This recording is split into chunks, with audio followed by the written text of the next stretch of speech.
All right, everyone. Welcome to Psychiatric Sobriety. Welcome to Wednesday, June 1st at 5 p.m. Pacific time. And welcome to our midweek Zoom call. My name is Kenneth Price, and I'm hosting this ministry, psychiatricsobriety.com, an experimental ministry. Ready for the opening tagline? Take a deep breath, like I am going to.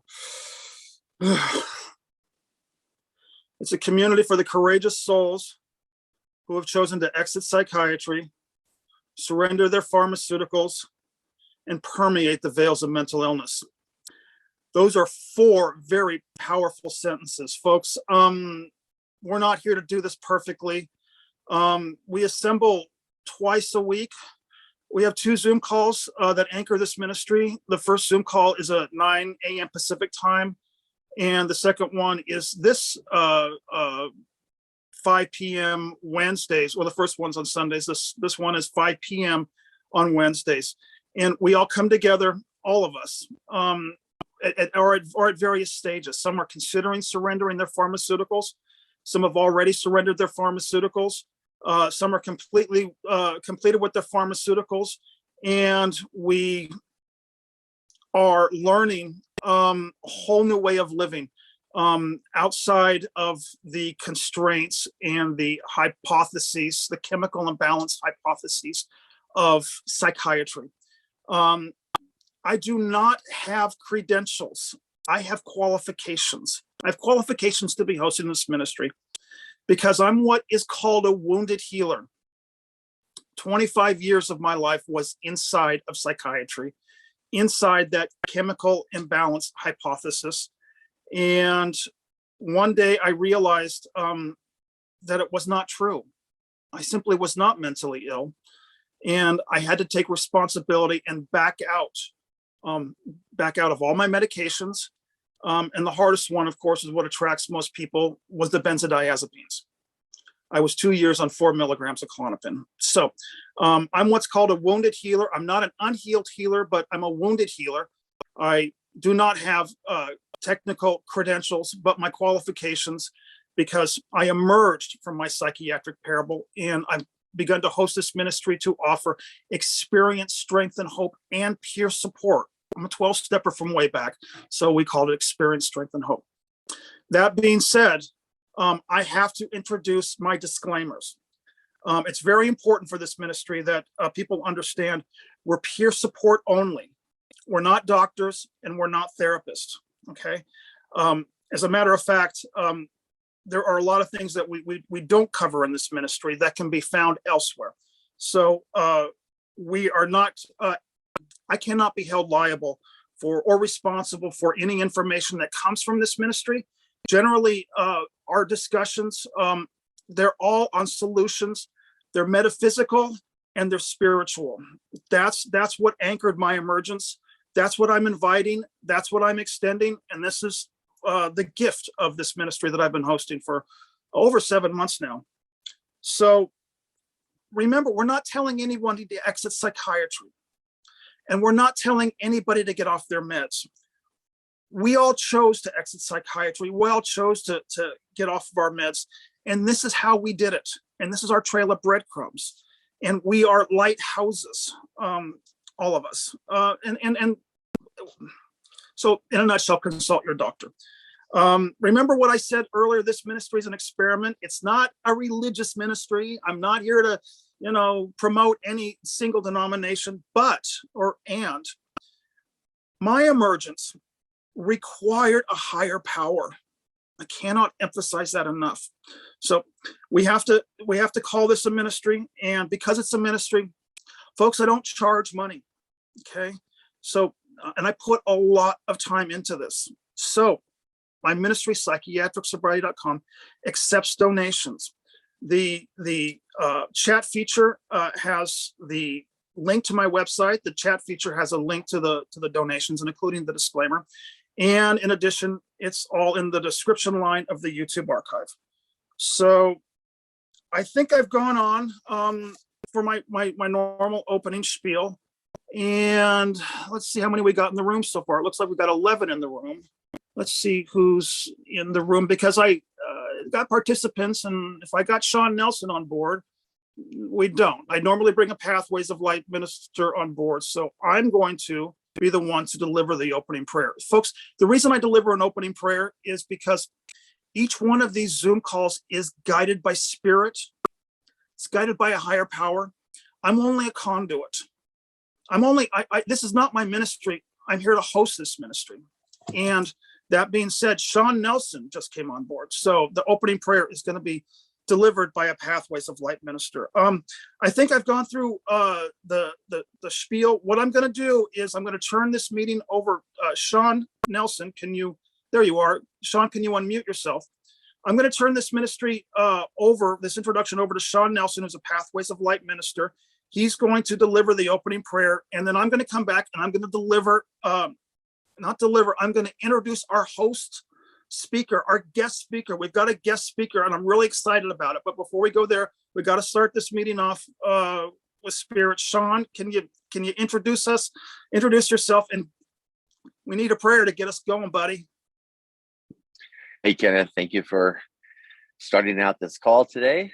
Thank you for hosting this call. I really appreciate it. And I'm so honored to be here with everyone today for this beautiful healing journey that we're all on together. And I'd like to just ask us to sit back in your chair, wherever you are, get really comfortable, settled in, and feel yourself just sinking into that chair, getting really, really present. Just tuning in to your breath, or just a couple deep breaths. Letting go of yesterday. Letting go of the worries of tomorrow.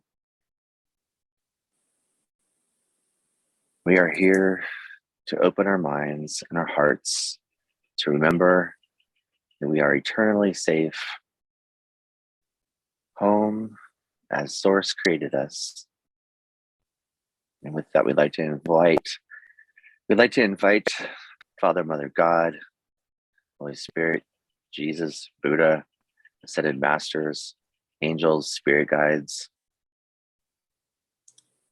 anyone who is available to be here in this healing circle with us today, to guide this Zoom call, that it may touch the deepest parts of our minds that need to be healed. Source, we are here to surrender, to accept the healing that is given here. We are here to accept the truth that we are as you created us, in wholeness and in perfection. And as we let go of the past and surrender those old labels, those old ideas, we are shedding that old skin and remembering that we can fly in the infinite. Thank you, everyone, for being here. Thank you. Thank you. Thank you. Amen. Thank you, Sean. That is perfect. We got it. This meeting is in the hands of the creator now. All right, so I'm really excited, and I hope everybody else is excited, because this Wednesday we've got a guest speaker who really is going to pack a punch. Folks, I don't know what more I could say about Renee Schuls-Jacobson. I met her, it was probably around December of 2020, and she hosted my very first Zoom call, and she came on board, and she went on to write a book. She's written a book. I think most people here know. She's the author of Psychiatrized. I don't think I'm going to say any more. Renee, can you unmute yourself? Can you turn on your camera? And let's get the show on the road. I want the rest of this meeting to be for you to share. Just go. They've heard enough from me. Sure. I'm going to just change my view here for a second so I can see. There we go. Okay. Can you hear me? Okay. Hi, everyone. I'm Renee Schuls-Jacobson. And first, before we get into this, I actually would really like to say thank you to Sean. That was beautiful. And that really helped me to sort of get in the right headspace for this call. So thank you for delivering that really nice message. Okay. So Kenneth and I spoke a little bit about how we wanted to structure this call. And we all have our different experiences within this within this journey. And so what I thought I would do to sort of streamline things is, I guess I wanted to say, I want to talk a little bit about what brought me to benzos or what brought me to psych meds in the first place, but like kind of the bare bones of it, because I really feel like many of you have probably read my book, or if you haven't, you could always read it and listen to it. And so I kind of don't want to like restate those kinds of things. And I don't want you to feel like I'm here to sell books, because that's definitely not what's going on, but we have such little time. I don't want to rehash things. So I'll talk a little bit about what brought me to the psych meds or to psychiatry in the first place. And then the disaster that it was, which I don't have to explain, that's preaching to the choir. But then I know that Kenneth and I have sort of a different experience, because I was plagued by horrific symptoms for years and years and years. And I know that many of you have that too. And that's where it's so hard to hold on and where it's so easy to lose faith. So I do want to speak to some of that, because that's not something that he experienced. And then I want to talk a little bit about how that for me, how that worked, how the symptoms eventually changed, and what I think caused the change. And then kind of just where I am now. And then I'd like to sort of shut up and actually take some of your questions. So I hope that sounds okay to everybody. I like to give a little overview of where I'm headed first. So the first thing I would say is that, obviously, as we move through life, everybody has some experience with trauma. It doesn't matter where you live, what you look like, what your race, everyone's going to have some trauma in their lives. And when we're young, I think we're more resilient, and we lack the self-awareness about what's happening. And so in our family structures, our community structures, often we're just told, like, when you live through something difficult, people sort of tell you to shake it off, or pick yourself up by the bootstraps and just keep going. Or we ourselves just keep going. We're like, okay, it wasn't that big of a deal, and I'll just keep going. And if we had, for many of us, a lot of this trauma is invisible trauma. It's not necessarily that we were punched or lived through a fire or something cataclysmic like that, earthquakes and things like that. Sometimes it's a different kind of trauma, which is more invisible. It's some kind of neglect or bad messaging from our parents or our religious communities, things that just don't really serve us as we get older. And in my case, it was a combination of many things, as I think it is for many people. So I would say that I want to let people know that starting in third grade, I was, let me actually go back even before that. I grew up in an Orthodox Jewish family. It was rather rigid. I got very early messaging, very strong messaging about what my role in life was supposed to be. I was supposed to be the wind beneath my husband's wings. I mean, I was like 5 years old, and I knew that I was going to, was supposed to get married, and that when I did, I would be cooking and cleaning and taking care of him and making sure that I was the wind beneath his wings, and I would be having his children, and I would be looking after those kids. And that was very, very, very clear from a very young age. It never seemed like anything to question. Everyone around me was living that life. And there's nothing wrong with that life. There was nothing wrong with that life. It was like I had a flip back head, and everyone just kind of poured that in there. So it wasn't necessarily something I even knew that I was choosing. I was just given that information. So I spent a lot of time. I had some confusing experiences growing up because I went to a public school where I met all different kids from all different ethnic backgrounds, different socioeconomic backgrounds, different, classes, races, all that stuff.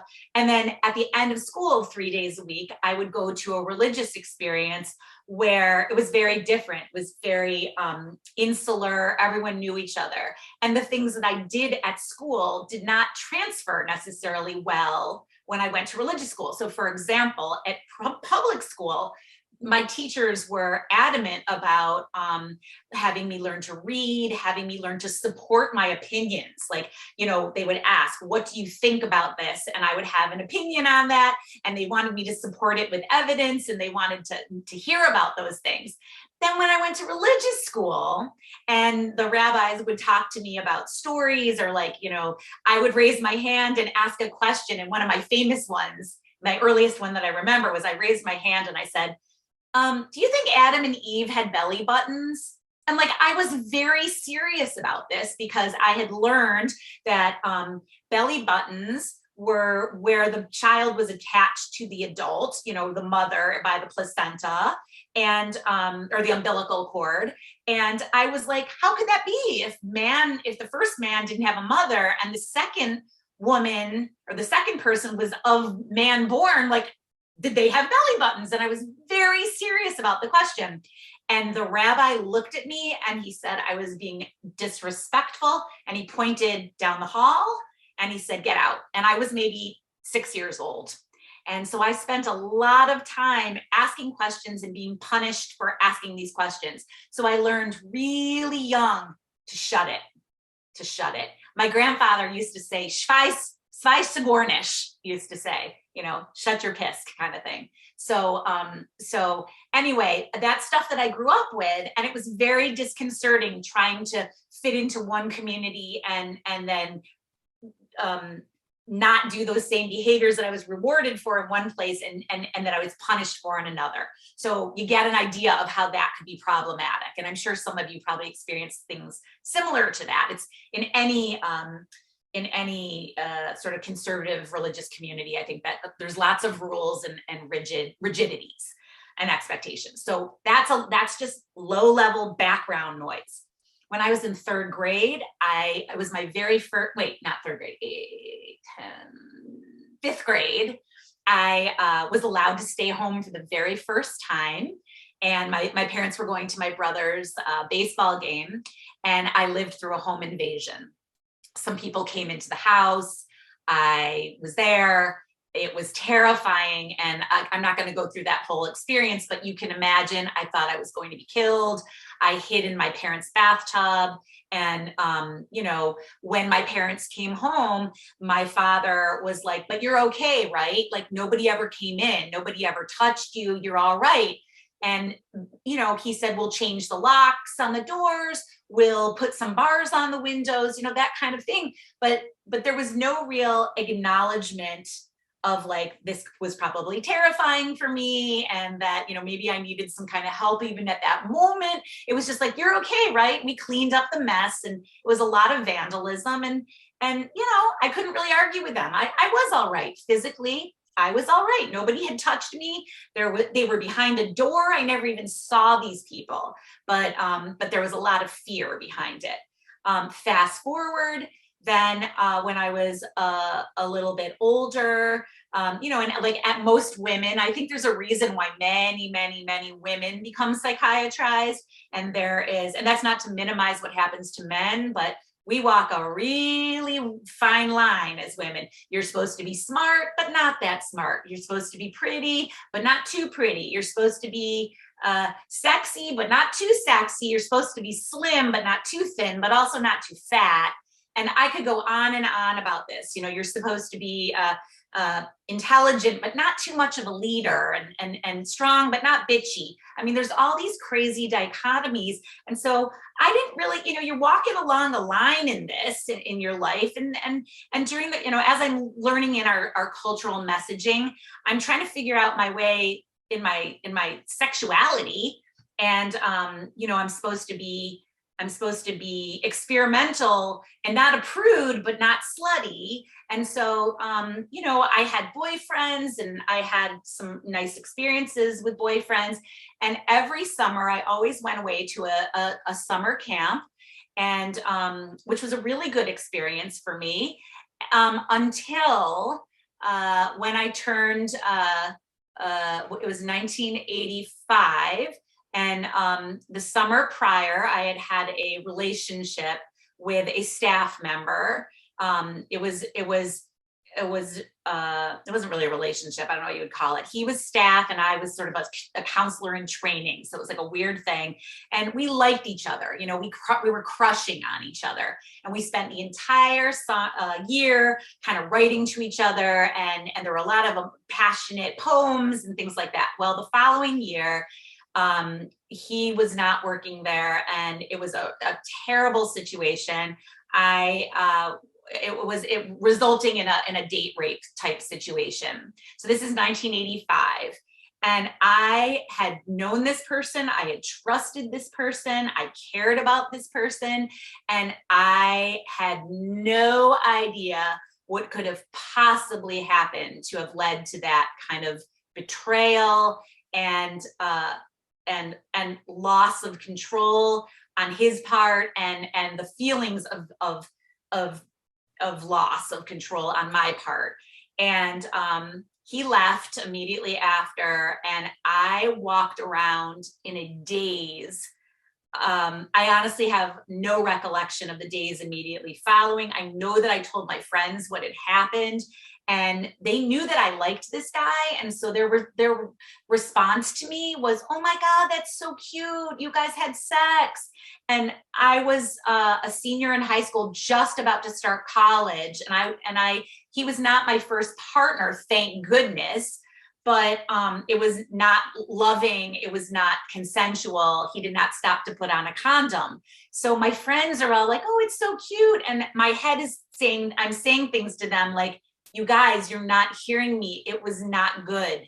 It was not good." And they're like, "Well, it's never good the first time." And I'm like, "No, you're not." And it was just awful. And somebody told me to take a shower.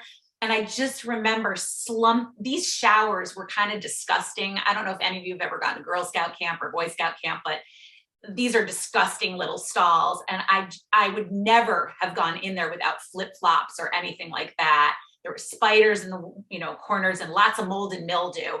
And I just remember slumping on the floor on my hands and knees with the water kind of rushing over me, just sobbing and sobbing amidst all the grossness. And it was bad. It was a bad show. And I didn't really know what happened, but I was responsible for other people's children for the remainder of that summer. And so I did my best to take care of them. I picked myself up by the bootstraps for the remainder of the summer, and then I went home. I eventually told my parents what had happened. I was afraid. I had missed a period, and I thought I might be pregnant. And so I told my parents, and I was met by all that stereotypical stuff that you hear about, the shame. My mother was like, "What were you doing out that late? What were you wearing? Why were you alone? You shouldn't have been doing, all that stuff." And I really internalized it. I really took it in and just thought, "Oh my God, this is my fault. I caused this. I brought it on myself." It was a pretty dark time. We told my father, and my father was very distressed. But he didn't really have the skills to do what I've liked, or when I look back at it now, what I wish someone had done for me. And so he kind of cocked his head and looked at me, and he said, "But you're okay, right?" Like just the same way he had during the home invasion. And he said, "You're still going to be able to go to college, right? In 2 weeks." And so they took me to a gynecologist. I got an AIDS test. They told me I was going to have to get a few more of those to make sure that I was negative. That was very stressful during the 80s. AIDS was a real thing, and as it still is, but we didn't know what the origins were and all that. And so anyway, it was very stressful. And then I shunted right off to college.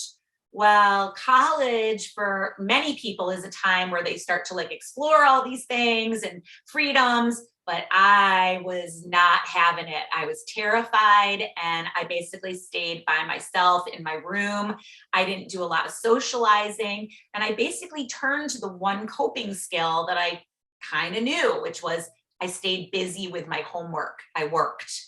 And I got it into my head that I was going to be a straight A student and just be the best that I possibly could be. And so I became basically a workaholic. And I spent a lot of time at my professors' houses and but babysitting their children and doing what I needed to do so that I had enough energy to go to school and and take my classes and then make a little bit of money. I mean, it really was like the seeds of this workaholism, because I wasn't going to fraternity parties. I definitely wasn't drinking. When the rape occurred, the person had been drinking, and I didn't like the smell of it. I didn't like the smell in the fraternities.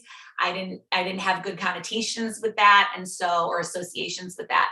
And so I stayed in, and that's what I kind of did. And I just kept going forward. I ended up having a serious boyfriend who later then cheated on me, which added an additional level of betrayal within a relational kind of thing. And then I eventually ended up meeting the man who would be my husband. And I will just tell you that I really overshot some things there.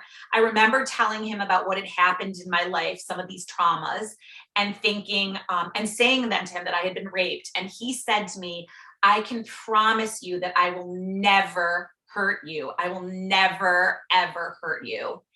And he said he would never pressure me, in any way. Well, what I didn't know at that time about manifesting is that subconsciously, because I had had all this trauma building up, that it was all subconscious. I couldn't have really articulated any of this. That I had a lot of fear around sex and sexuality and relationships. And I had a lot of fear about being alone, because the first time I ever stayed alone, this scary thing happened. And I never really was alone, because at summer camp, there are always people around. And so here I am at college, and I have a roommate, and I went to college and had a roommate, and then I meet this person, and he's promising that he's never going to hurt me. And so I immediately slipped into a relationship with him. We started living together, and I should have known, but didn't. I should have known. We did not have any kind of an intimate connection on any level. And it's something that he and I now understand about each other. We just didn't have intimacy. And I understand now that because I had fear in that area, he also had some issues in that area, and we were just never going to connect the way either one of us wanted to connect or needed. Anyway, and if it sounds like I'm speaking in code, it's just that I don't want to say too much about his story, but I didn't know. And so he would look at me and he would tell me that I was fat and that I didn't smell good. And it was his way of pushing me away. And I would try and chase after him and make changes to my body. I had laser hair removal. I tried different perfumes. I lost weight. I did all kinds of things to try and please my husband, who was not having it. He was not interested in me in that way. And it caused me a lot of shame. And I would try to talk to my friends about it, and they kind of looked at me like, I learned to be quiet very quickly about this, because this is not what they were saying in their relationships. They did not have this experience.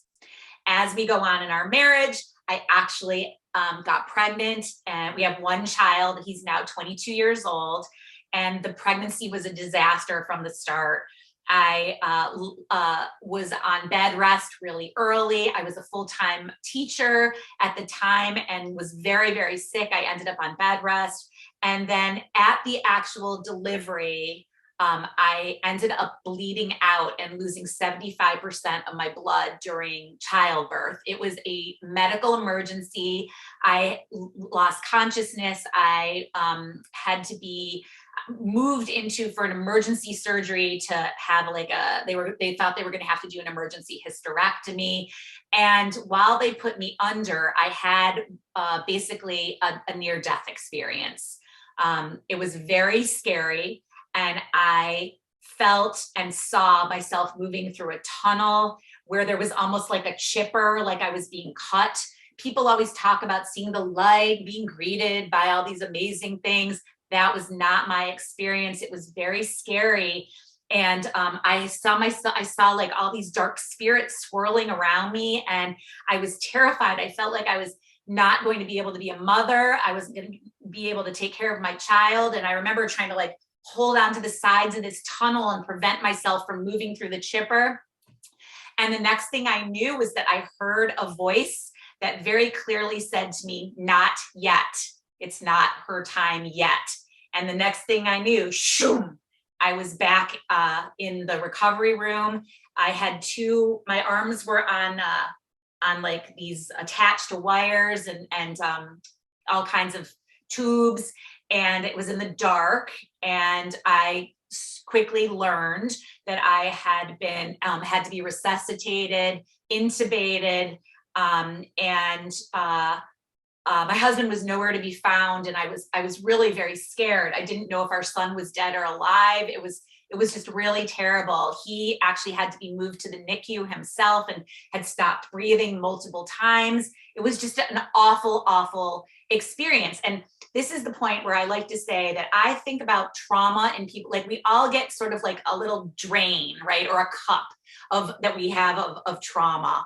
And during the course of our lives, it all kind of gets put in there, right? It's like bloop, bloop, you put it in, then we pack it in. So I had, this social stuff that came with religious stuff, that came with the home invasion, that came with other messaging, that came with some other stuff, and it just got mushed in there. And maybe some people have like a big gulp sized glass inside of them. They can really handle a lot of trauma.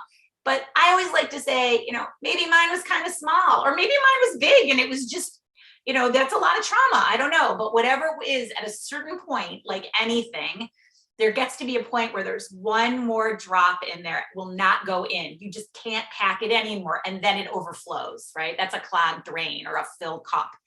And so after my son's birth, something shifted and I was not okay. It was like that third instance of people saying, "But you're okay. The baby's here. Look, you have a beautiful baby and you have a beautiful home and you have a wonderful husband. And thank God everyone's alive." And when I look back at it now, I see how my needs were really minimized. It was like I was an incubator for this baby, and my only job was to bring that kid into the world. It didn't matter how I felt. It didn't matter. No one wanted to hear about that. They just wanted me to be, taking care of this new child, which reproduced all the things that had happened. That was the same thing that had happened at other times. Everyone just wanted me to move on with it.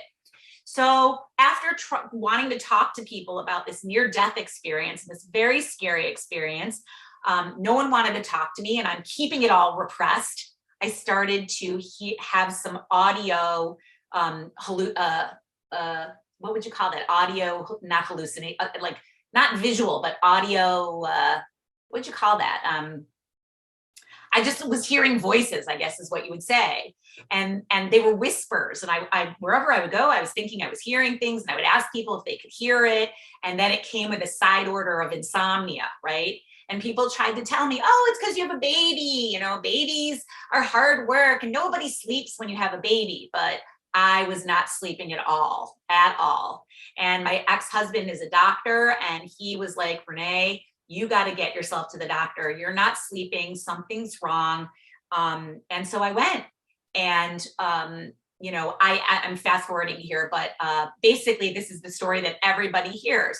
I went, and within 15 minutes, the doctor said I had anxiety and depression, and he prescribed for me a series, a succession of attempts with SSRIs. We tried Prozac. It made me manic. We tried Zoloft. It made me extra manic. We went off of that. I tried Celexa. That was a fail. Then we tried Boost Bar. Then we tried some other things. And finally, I was just so twitchy and uncomfortable. My doctor sent me to a psychiatrist. And within 15 minutes, the guy said, "Oh, you have anxiety, depression, bipolar disorder. I think you might be also borderline personality disorder. And but you're in luck. you're in luck. I have a really good medication for you. It has no known side effects. And I'm just going to give you a baby dose of it. And you're not going to have any problems anymore. And at that point, I had been searching for so long, and the insomnia was so bad. And I was so stressed out about it, as I'm sure you can all relate. I took it. I didn't question it. He was a doctor. He told me that he had a magical pill and a solution that was going to help me to relax and go to sleep. And you know what? And I'm sure you all know this, it worked. It worked initially. It was the panacea. I called it my miracle drug, and it only cost me $5 to get that little prescription filled, because we had really good insurance. Being the wife of a doctor, we had really good insurance. And I took that medication exactly as prescribed for 7 years. 7 years, which, now I talk to people in my support practice, and that seems to be about the median. There are some people who take it less than 7, and there are many people who are on this stuff for decades, but 7 years seems to be about the point where people start to realize something's going on here. Anyway, I went to go get my prescription filled one day, and my doctor was not there. And I was met with a note on the door, and that note basically said to me, the doctor had recently decided to stop practicing. Between you and me, he had lost his license due to improper prescription practice. And I immediately called my primary care physician to find out what to do.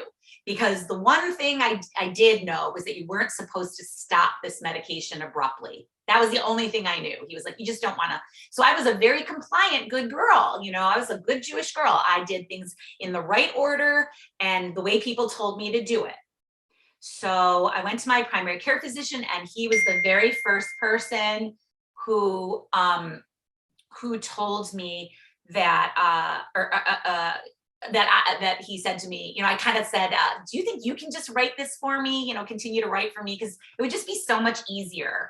And he looked at me and said, I cannot write this for you. You have an addiction. You need to see an addiction specialist. It's the first time I had ever heard the word addiction. I was a good girl. I never used drugs in school. I never did anything. I didn't even drink, for the love of God. And here my doctor is telling me I need to see an addiction specialist. And I was just baffled.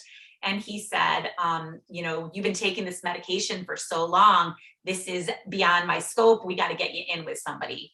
And there, but for the grace of God, I'm sure many of you have seen videos by Dr. Patricia Halligan. Trisha was my doctor. She lives here in Rochester, New York, which is where I live. She also has an office in South Carolina. And she is one of the very few benzo-wise doctors out there.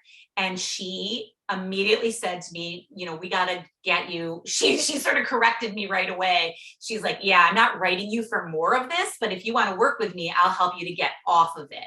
And at that point I was like, well, I don't have a little baby anymore, and years had gone by. And so, I was like, absolutely, let's get off of it.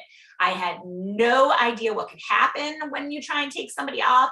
I didn't know about any kind of schedule. I had never heard of the Ashton manual. I knew nothing. I just trusted her. And as it turned out, she got it mostly right. This was back in 2013, and I was already seeing her back in 2011, and 2012, and my son's bar mitzvah was coming up, and she knew something, because she's like, well, let's wait to start this until after your son's bar mitzvah. So, I should have had an inkling, like, why wouldn't we just start this now? But she's like, yeah, let's just wait. And so we started my taper in the fall of 2012. It was a 10-month supervised wean where I dropped a little at a time. At this point, my little tiny 0.25 baby dose had gone up to 2.5 milligrams of Klonopin. And so slowly we backed that down. I eventually did the crossover to Valium and continued to taper per the Ashton manual. And I really was one of those fortunate people in that I didn't have trouble during the actual taper. I know some people really struggle during their tapers. I did not. I definitely had an increase in insomnia, but outside of that, it was like a little bit uncomfortable, but like I was chugging through it. We had a little bit of a confusion at the end of the taper. Dr. Halligan ended up, she needed to go out of the country. She needed a vacation, and you know, doctors need to have vacations too. She asked me if I understood what I was doing and felt comfortable. And I had a little yellow legal pad of paper that she always kind of wrote her notes on. And down at the bottom of it, it said like 0.125 milligrams that V. And that was it. That was all that it said. And so I was pretty much there. She was going to be gone for a month. And she just said to me, okay, see you when I get back. And so over those next, I was due for another cut. And so I kind of looked at it and I was like, I guess I'm done. Like, this is it. I'm done. So I essentially jumped at 0.125 milligrams of Valium. And for the first 10 days or so, I was like, I did it. Like, I'm off of this stuff. However, round about day 10, I started to have my first symptoms. And so here's where I'm shifting into the symptoms piece. You guys, I had everything. My very first symptom was visual issues. My ex-husband is an ophthalmologist. My eyes were just pouring. I was experiencing that feeling of like double vision and like there was Vaseline over my eyes, and I kept wiping them, and he would say, stop wiping your eyes. And he brought me into his office and he tested me for all kinds of things, sojourns and all different kinds of things that would have been physical, you know, physiological. And he couldn't find anything. And he's like, I don't know what's going on with you. Were you out in the sun? Did you burn your corneas? Like, did you get some new makeup? Like, we thought about everything. And a couple days later, I developed what I called Kaleidoscope Vision. Everything seemed pixelated and like looking through bugs' eyes or something. And it was really scary. And I told him that I was having this problem. He was like, oh, it's an ocular migraine. You know, it'll eventually go away. And he gave me a shot of Imitrex, and it didn't do a thing. At the same time now, I'm starting to not be able to sleep. I'm not resting anymore. And so over the course of that next few days, I started to experience a feeling of like the flu. I had nausea. I could feel my food, like my digestive tract. I could feel like anything moving through. I had muscle spasms. I had everything. And basically I always say to people, and I don't mean this to be funny, but you have to have a little bit of humor about this at some point. There's that long list of somatic symptoms that people can have. I had every single solitary symptom that you could possibly have except erectile dysfunction, right? I mean, bladder spasms. It was every single thing that you could possibly have. And a few days after all these symptoms were really there, I woke up in the morning, I heard my husband downstairs, and I was laying in bed and I was like, I am not okay. And I went downstairs and I said to him, I'm not okay here. Like, something's really wrong. I didn't even make the connection to the medication. I had no idea, because in my mind, that was 2 weeks prior. I was done. And I told him the lights were too bright. I told him the sound was too loud. And I heard a weird sound in my head. It was the sound that a thermostat makes when it clicks on. It kind of does that like pop sound. And I heard it 3 times. It went like click, click, click. And the next thing I knew, I was down. Now, I didn't realize it at the time, but what I now understand is that was a seizure. I mean, I don't know why I didn't realize that at the time, but what else would that be? You know, I just went down. I fell on the floor. I was completely conscious. And I remember my husband saying to me, Jesus Christ, Renee, you're so dramatic. He stepped over me and he walked out the door and went to work. I remember lying there for that entire day thinking that when the cat so much as coughs up a tiny little hairball, the guy's like, oh, poor kitty, let's get you to the vet. And here I'm laying down, and he left for the whole day. And when he came home, I had somehow managed to get myself over to the couch during the course of the day, and I was just sort of huddled up. And he brought me upstairs, and I stayed upstairs for several weeks, for 2 weeks. He didn't tell anyone what was going on. He was barely feeding me, fed me 1 meal a day. And it was just a total neglect situation. And that was the first time while I was lying there that I thought to myself, this is very much like the way my mother sort of treated me. My mom was not very warm, loving parent. My dad is like chef's kiss, very wonderful, but she was not. And I started to remember, I have these nightmares and day memories of like daymares of being sick and having my mother not taking care of me and yelling at me for being sick and all that kind of stuff. So things started to come back. The 7 years on the drugs, now I'm off of them and I'm starting to have these memories come back because that's what that stuff does, right? It's all squished down there. So anyway, fast forward, I did have tons of somatic symptoms.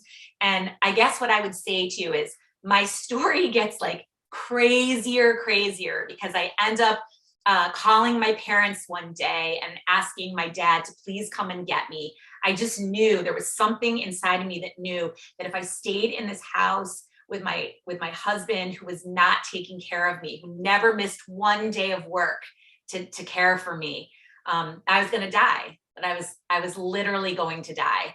And so I called my parents, and my father, bless him, the two of them, they got in the car and they came to get me and brought me home.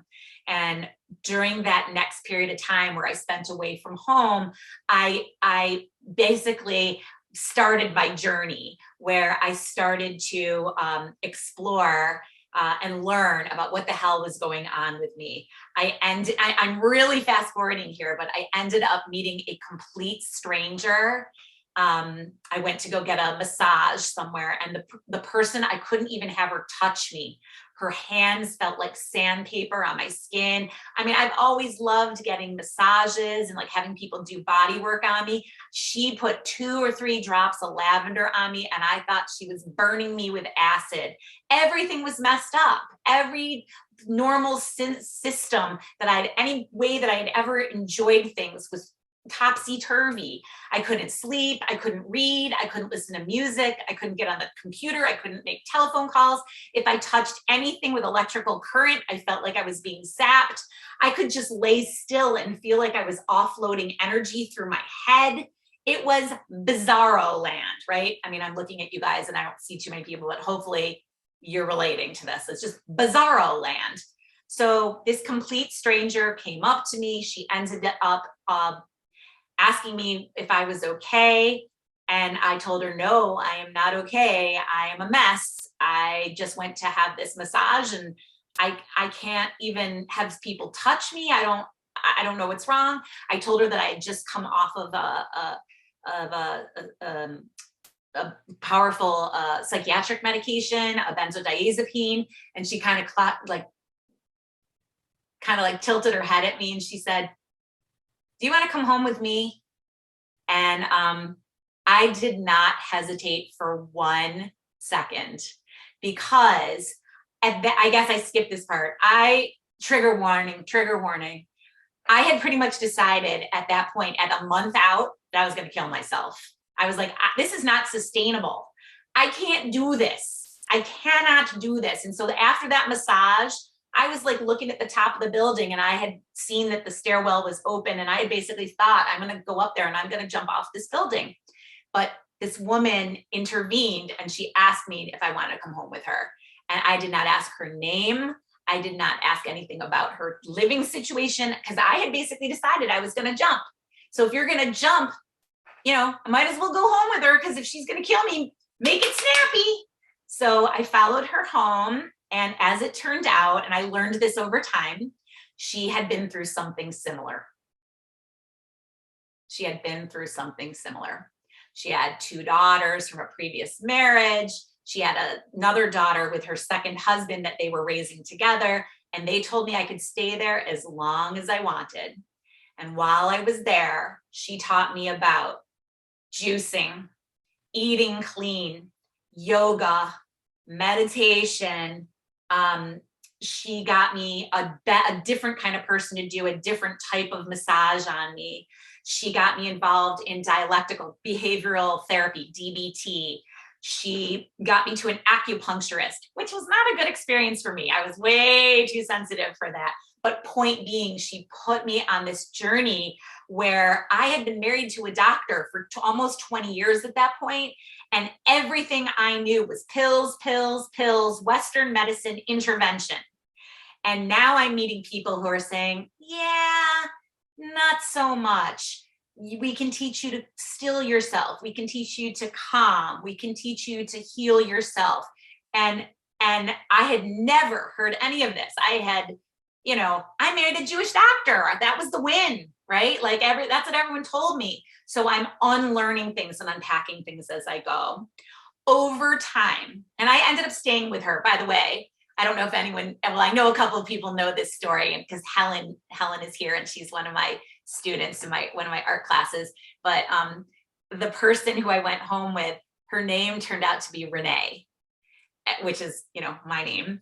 It was the craziest moment in my whole entire life. I had never known another Renee ever. In fact, I was like the only Renee growing up, and I always thought my name sounded like really nasal, and everybody was like Jenny and Kelly and Deanie and Susie and Marcy and, cute names. And I was always like Renee.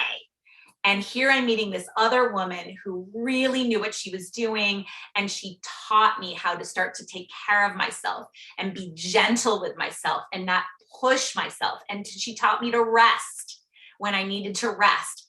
And she taught me things about how my day needed to be structured, which was very different from the way I had structured my days. Prior, when I was an English professor or an English teacher, I had to create my lesson plans and I had to grade people's papers and I had to take care of 125 students and do everything for them. And I would come home at the end of the day and I would grade their papers and call the parents and eat my dinner really fast and then get up and do it all over again. But now this person is telling me, no. You have to take care of yourself. Set one little intention for yourself. Take a baby step toward making that happen. Then congratulate yourself for doing that little thing. And then rest. And I was like, are you freaking kidding me, Renee? I can barely get in the shower. And she sort of cocked her head again and said, okay, so set your intention for taking a shower today. And I somehow managed to take a shower and she would say, did you congratulate yourself? And I mean, compared to that full, busy, hectic life that I had previously had, it felt pathetic.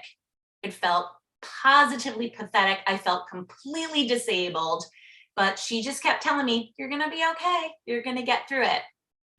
Eventually, over time, I ended up leaving Renee. I'm not going to go into the whole middle story there. But over time, and as years went by, what happened with those symptoms, I had never, and I remember reading at that point, I had discovered Benzo Buddies, which I wish somebody would tell those guys to change their website. So difficult to use that interface. I could barely look at it. It was not intuitive and I really struggled, but I found it, I was able to find it. So I knew what was happening at this point. And I had gotten back in touch with Dr. Halligan and she was supportive about, and she was saying to me, you're going to heal. It's just going to take time. And while I was at Renee's house, I actually had a very spiritual experience. I had not been sleeping for many years. I didn't sleep well for a long, long time. And the whole time I was at Renee's house for about a year. And my sleep was just awful. And I guess Western doctors would say I was psychotic, right? That I wasn't sleeping and that what happened to me was some kind of a psychotic break. But for me, what happened was one night while I was laying in bed, I went into some kind of time travel or a trance or the theta state or whatever you want to call this thing. I had an experience where I was neither asleep nor awake, both asleep and awake. And I pictured this angel, this huge, huge, huge angel showed up in front of me. I'm a Jewish girl, so I didn't know my angels. But since then, people were like, that was the Archangel Gabriel. So, okay, we're going to call him the Archangel Gabriel. He was neither male nor female. He's sort of genderless, really tall. And I heard this om sound in the background. People often talk about having this tinnitus. And I was like, is this what they're talking about? Is this the tinnitus that people talk about? It was just that om sound. And I heard very, very clearly the voice say to me,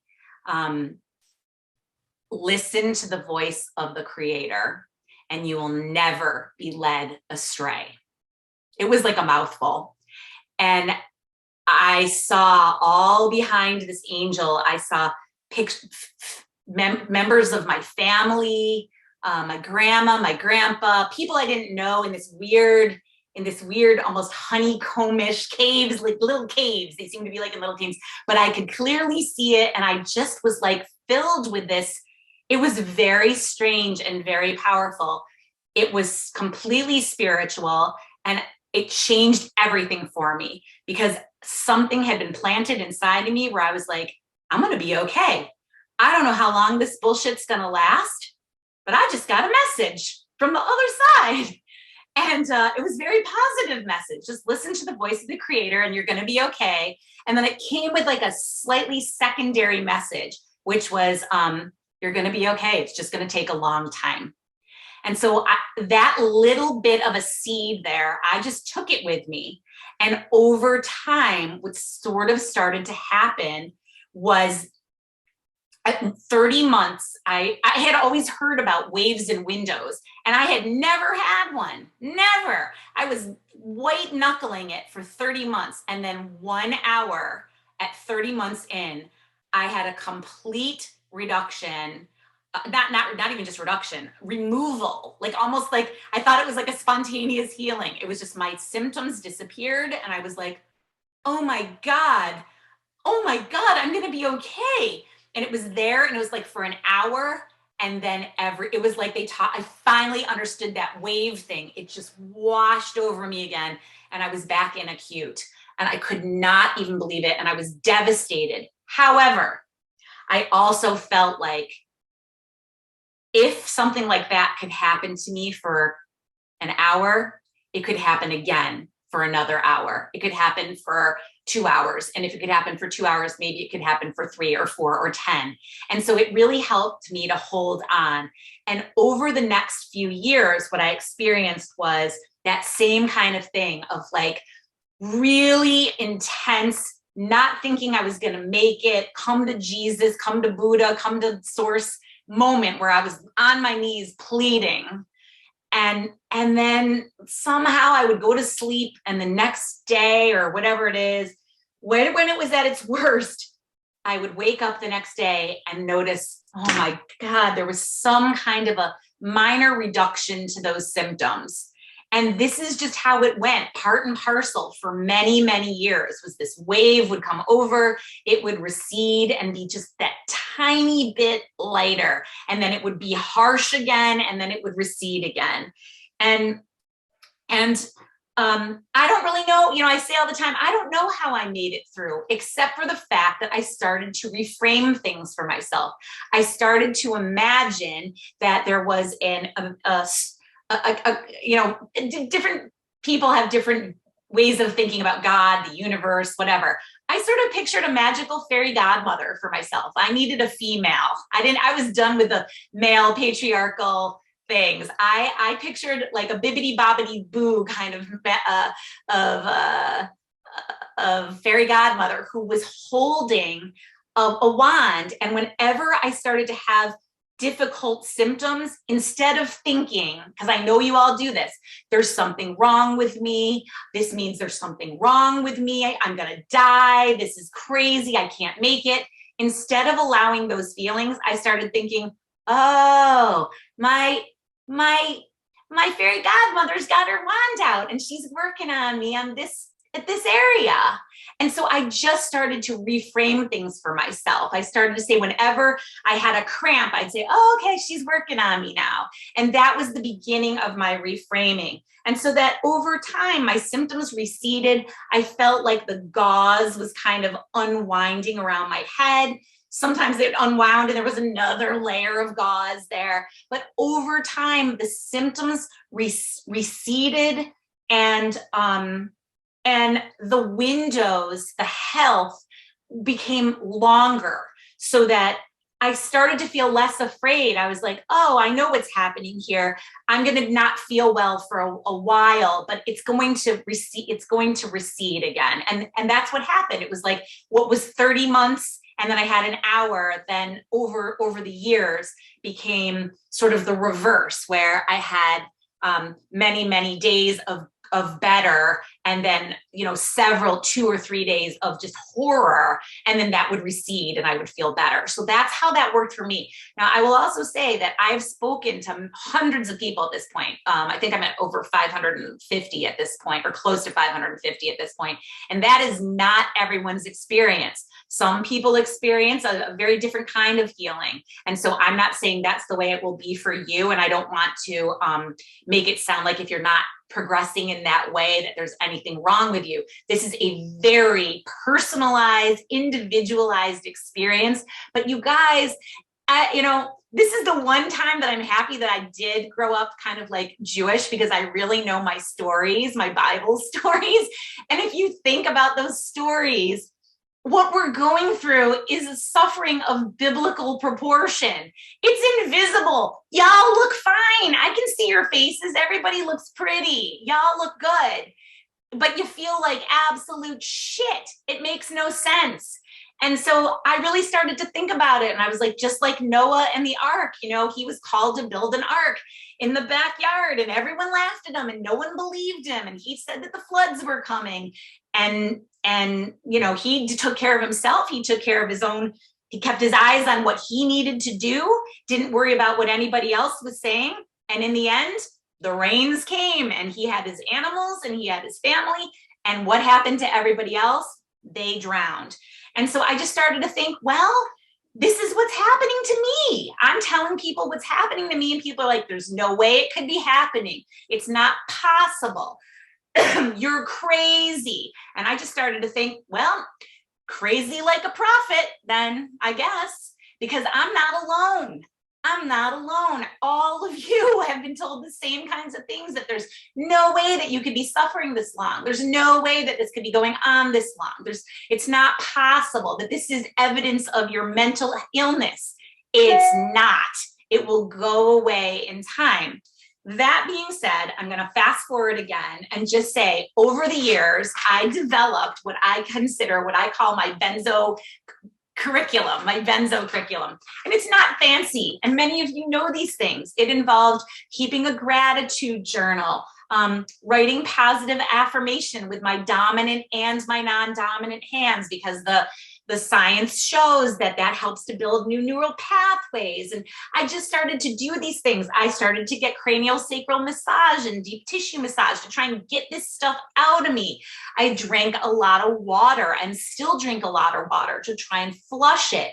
I did exercise, gentle exercise, daily walks, yoga, stretching, grounding. People probably thought I was nuts because I'd go outside and hug some trees and just hold on to them. There were all kinds of different things that I did that are on here. And that's not to say that I was a slave to this list, but I've created a curriculum for myself where I was like, I need to have these things to look at so that during the day when I feel in distress, because let's face it, the suffering is like being an invisible torture chamber, and there's a lot of distress that comes with this. So I had to refer to something, and say, oh, okay, I can do some tapping. I will do some tapping right now. And so it was like my reminder, my to-do list. I didn't feel like I had to get through all of those every day, but if I needed something, I could refer to it and go, oh, eye patching. I'm going to cover my eye for 15 minutes and then I'll cover my, you know what I'm saying. So I learned during the course of a 5-year period, during which time my symptoms really disappeared. By my 5th year, in my 4th year, I had a lot of really good healing. By my 5th year, I considered myself, I bought a house at that point. I had already started a business, which I'll talk about in a second. And I was just living my life very differently at that point. And so I knew that I was on a healing trajectory, But I also knew that anything that I had ever learned previously was not going to work. There was not going to be this going back. And a lot of people are like, I just wish I could go back to my old life. That life was not working. It wasn't working for me. And even if you thought it was working for you, like I thought my life was working for me, it was not. And I'm going to just use a metaphor, and I'm sure many of you have heard it at this point, but I do always use it. Prior to this injury, I was a caterpillar.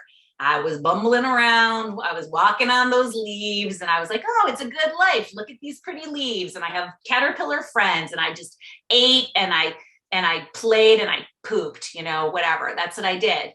And then one day, for whatever reason, I guess I needed to climb up on, what happens to the caterpillar? They climb up on a twig and they build a freaking shroud around themselves. They withdraw from the other caterpillars to create this brown shroud around themselves. And they don't go with their friends. They're by themselves. It's a dark time and they have to stay there for a long time. And while they're in that cocoon or their chrysalis, their body is dissolving and changing because they're transforming into something else. And so where you all are right now is you're in your damn cocoon, you're in the chrysalis, and maybe some of you, it's cracking a little and your wings are starting to dry, but it still takes a long time. Even at that point, it takes a long time and you need a lot of new skills to learn how to do life as this new being, as this new creature. And there are people that can help you to develop those skills. For me, it was somatic experience, getting out of my head and dropping into my heart, into my body, learning how to feel again, learning how to trust my intuition and how to connect with my higher power. So that all happens very organically and slowly. And then eventually that chrysalis cracks open and falls away, and you can stretch your, wings. And even then butterflies don't just take off right away. There's a drying period and they have to, be ready. But ultimately the cool thing about emerging as a butterfly is you're not down here at this level of consciousness anymore. You're just not. You're up here. It's next level consciousness. So you're new, you're you 2.0, and you can kind of look back down and go, holy crap, how did I ever do that before? You can't go back to being a caterpillar again, but it's still the essence is there. And my life at this point is very, very, very different. So I want to talk just briefly about where I am now.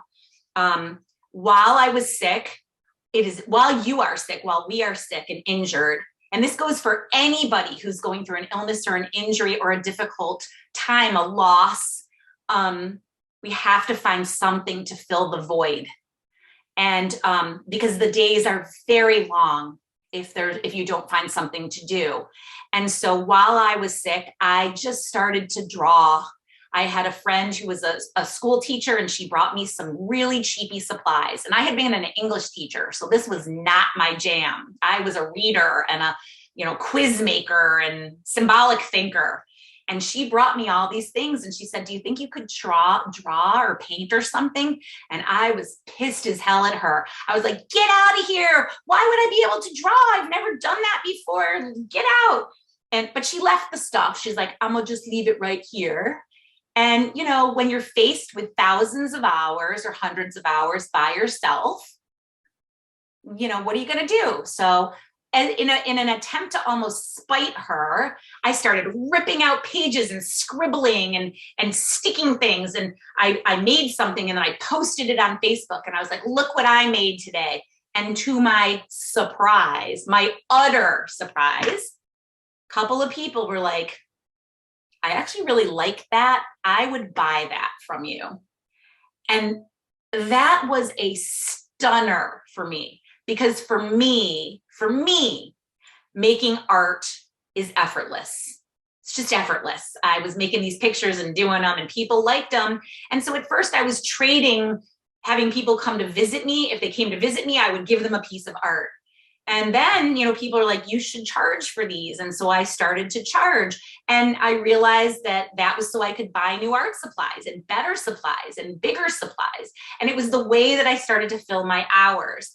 And so these days, now I'm almost 9 years off of that last dose of Klonopin and made it through this horror.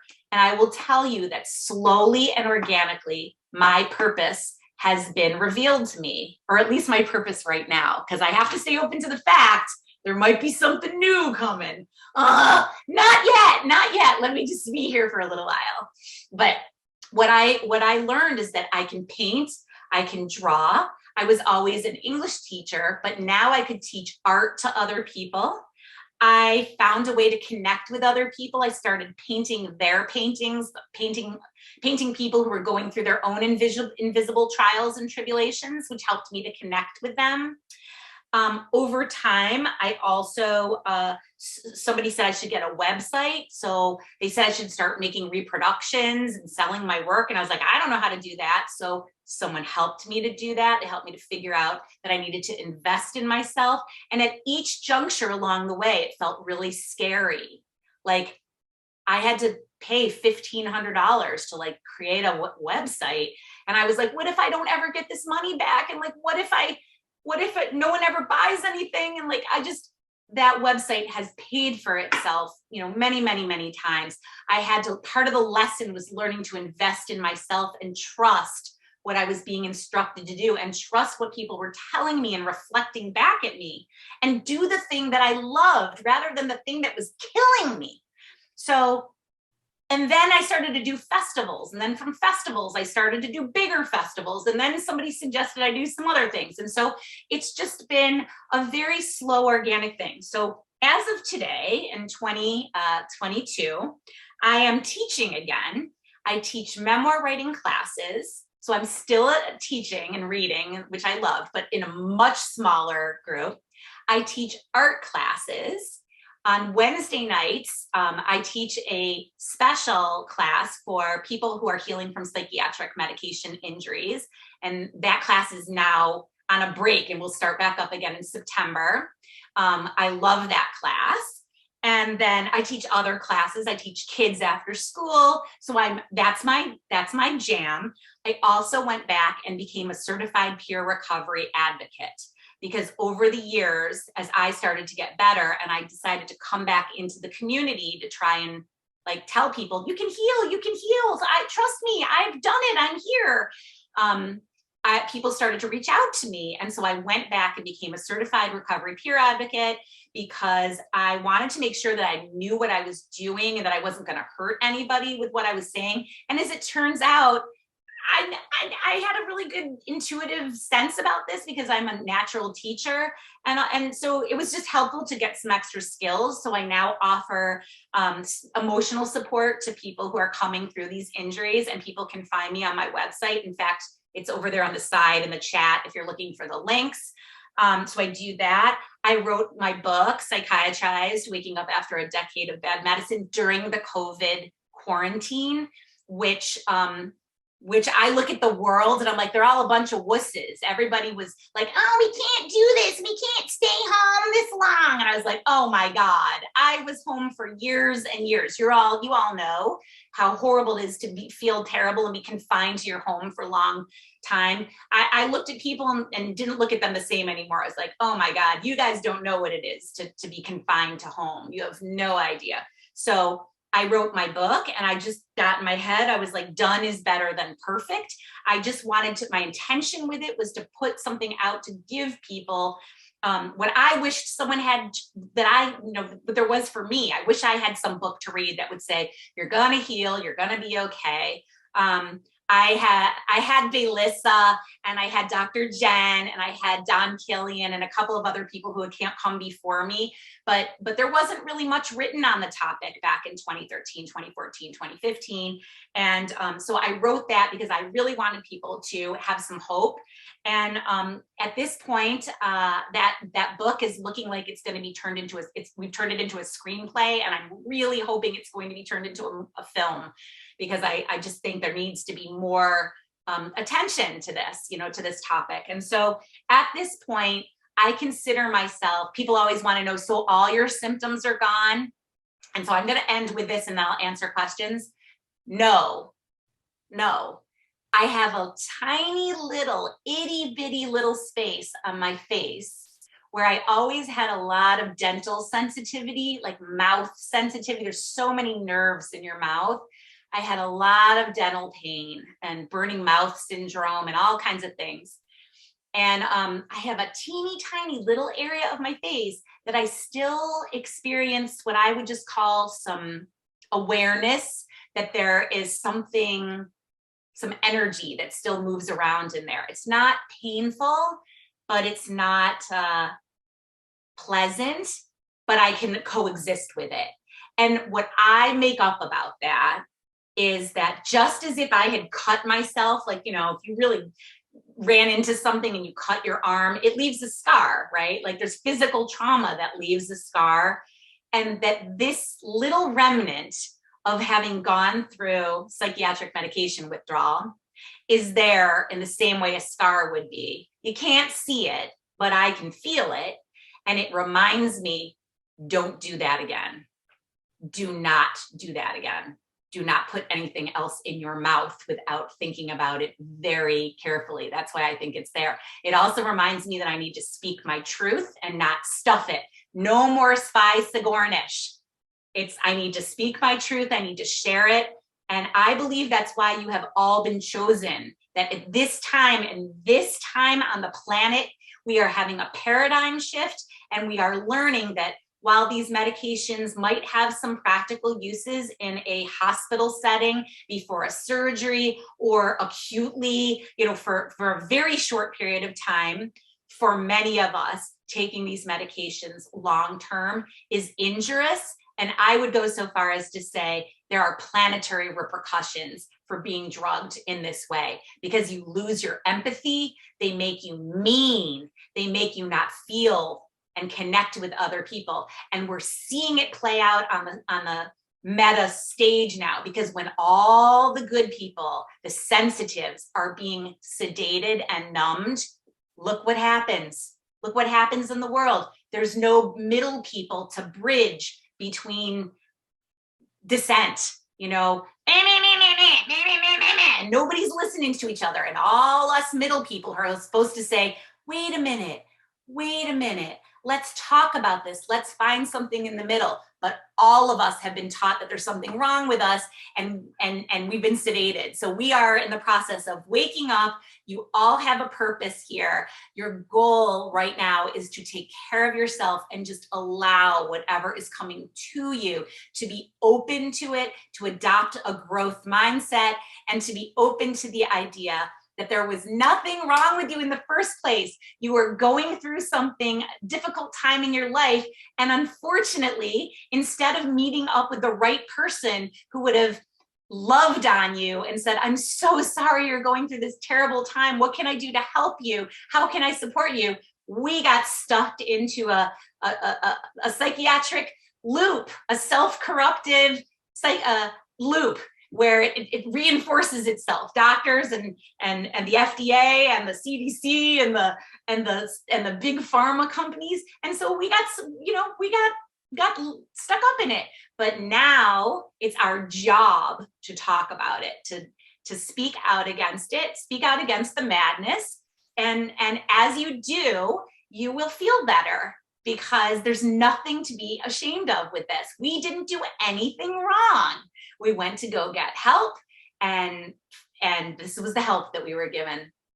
Not so helpful. So I know that the very first time I started sharing about this on the back end, people started to send me DMs. They'd slide into my DMs and say, oh my God, I wonder if this is what's happening with my mother. Or thank you so much for sharing. This is happening with my sister. And as you make yourselves vulnerable and share what's happening to you, more and more people start to realize it's okay to share your story. It's the same thing that happens when anyone shares their story. We're never alone. And I truly believe that we are here at this time to reveal this about Western medicine. Western medicine has a lot of great things about it. Psychiatry is a branch on the Western medicine tree that I would like to see removed. Period. That's my take on it. So I'm going to shut up. Thank you so much I went for like a whole, like 40, like an hour. But at this point, I would love if people have questions. Kenneth, I'm going to let you moderate them and handle it from here. Renee, thank you. Thank you. Thank you. That message in an hour and 10 minutes probably covered all 90 of my videos on YouTube. You are eloquent. You are well-spoken. You are many things. I'm just thrilled that we've got that documented and archived on four. So since I cannot add to that, we don't have a whole lot of time left, but I would like to get one or two real brief questions. I'm not real good with Zoom, so you guys are gonna have to raise your hand like this or do one of those raise hand things on the program itself. So who wants to? Or just like this. that would work. It says Helen. Helen. Ingrid's phone to everyone. I'm reading what's in. Yeah, I can see that. And actually, Helen, I'm putting you on the spot, sister. So Helen is one of the people who's been in my Wednesday night art classes. I love her. I'm crazy about her. She's also a very good artist. And I don't know if Helen wants to say anything, but you know, like it's a really nice little class. We're a nice small group of people and we check in with each other. It's not just making art. We check in with each other and encourage each other. So I love that she's here supporting me tonight. So thank you, Helen. I just wanted to say thank you. I don't know. What can I say? Your classes are they're amazing. Every time, you know, I'm in them, every time I take them, I feel really good. I feel, you know, my symptoms, they're like, they don't exist anymore. So, yeah. And I've learned a lot, like, even though I did my own painting prior, like abstract, I've learned the way, you know, the way you're painting. I don't know, your painting's just, it's just amazing. It's so whimsical. You know, well, you know that I'm crazy about you and I love that you kind of go off on your own way. You know, that's what I encourage is for people to start. They might start by looking at my work, but then they move into their own expression. And Helen had already been doing that. And she's really awesome. I'm a little pissed at you for missing the last two, Helen. I'm so sorry. I know, Renee, trust me. I know. Just joking, you know, but I mean, this is the one that this was for you. This was the abstract. I know. September of, I know. I know. I love you. So thank you for saying that. Thank you. For real, I want to say to people too, I'm not trying to push my art classes. It's just for some of us, when you find an activity that helps you to stay in the moment, that's your thing. Maybe it's taking photos. Maybe it's editing video. Maybe it's gardening. Maybe it's making fudge or bread or hooking rugs. I don't know what it is for you, but all of us are here with some kind of a creative outlet that seems maybe like not very much to you, but it's effortless to you, but other people can't necessarily do it. Today, I worked with a client who lives also in Canada, and she's like, oh, I love to put gift baskets together for people. And I was like, I hate buying presents for people. I'm terrible at it. And she's like, really? I love doing it. I love to put those things together. Basically, I said to her, I told her all about someone I wanted to create a gift basket for. And I said, if you can create a good gift basket for this person and send me the links and everything, because it's too hard from Canada. Otherwise, I would have her put it together. I was like, I will pay you for that service. And she's like, really? And I was like, that is a superpower. Not everybody is good at that. So be open to the idea that this thing, whatever it is that you can do, that you don't think much of, nobody else can do it, or very few people. Some people can, they're plumbers, they're hair, they cut hair, I don't know what it is. Whatever your thing is, it's going to come to you. It's the thing that you do effortlessly, but you have to be willing to explore some of those things. You have to try, you know. Renee, what's most important is for this video camera to demonstrate your enthusiasm, for us to see your smile, and for us to feel your energy. I've taken a lot of notes, but really they're not that important.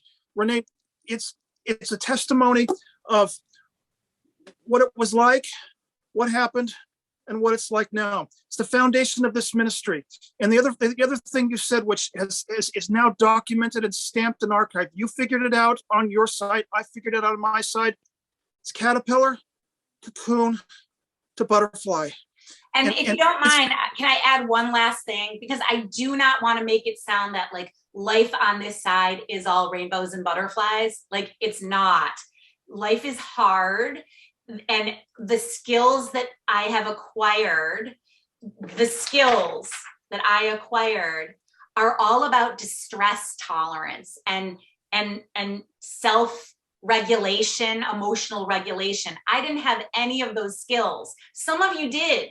Some of you had those skills. Some people show up here, people find their way here in different ways. For me, this was about emotional regulation. For other people, but it's all about distress tolerance. And so I had to learn some of these skills and learn some new things that now I'm using on the daily to help me and just life's regular challenges, so that if somebody gives me the side eye in the grocery store, my old Renee would have been like, oh no, what did I do? Why are they mad at me? Why do they hate me? And now I'm like, I have a little distance in there and I have some skills. And so I can say, I didn't do anything to that person. Maybe he's having a bad day. Maybe he just had a fight with somebody. Maybe he had a car accident before he walked in here. And I don't internalize all that energy and I don't lose sleep over it. And I don't beat myself up over things. So there are real skills that you have to learn because we're no longer medicated. Those things, we had a drug inside of us, so we didn't have to know how to deal with those things. But as you emerge into the world, you have to learn these things so that you're gentle with yourself so you can be forgiving of other people. That's how it works. And it sounds like, I just don't want to make it sound like I'm like, oh, like I walk around. I still get sad. I still cry. I don't have a partner. I'm sad. I wish I had a boyfriend and someone to hang out with. And I don't. And so it's not like my life is chef's kiss perfect, but I am not in any pain anymore. I am not suffering with those awful symptoms anymore. I feel intellectually restored. I feel physically healed. I feel emotionally healed, and I feel spiritually well connected again. That's what I want for all of you. You can have it. You can have it. My whole ministry in a nutshell. Thank you. That's the message, folks. This is the archetype of the wounded healer. This is what it takes, not in spite of that test, not in spite of that parable, but because of it. Thank you, Renee. We don't have time for any more. We're running on an hour and a half, so I'm going to have to wrap this up. This is Kenneth Price. I'm hosting a ministry, psychiatricsobriety.com. And the ministry is for the courageous souls who have chosen to exit psychiatry, surrender their pharmaceuticals, and permeate the veils of mental illness. That's huge. And because it's huge, I've had to post over 90 videos. And this video is Renee Schuls-Jacobson. She has shared her amazing testimony, which I couldn't be more thrilled with. Listen, folks, everyone's going to have a different story. Everyone's got a different path, but we're all going to the same destination. And I guess we could call it butterfly. I want to, host this ministry to offer experience, strength, and hope where hope is most needed. So now I'm starting to talk again. And I told Renee we got to wrap this up. So this is the YouTube archive for Wednesday, June 1st. And for the YouTube archive, down in the description, we're going to leave all the information for Renee Schuls-Jacobson. We're going to leave the information for my ministry and also donations, folks. Since it is a ministry and since I am putting time into this, please, if you receive something from this and if you would like to contribute, we have found that there's a tremendous need and I want to keep going in this direction. So this is the end of the YouTube archive. I couldn't be more thrilled. I can't wait to get this up on YouTube so I can start seeing how many kits hit the counter, because truly, it's not about making money. It's not about us. It's about, that we had to completely surrender and let, a higher power take control. And that's when things started to rock and roll for Renee. And that's when things started to rock and roll for me.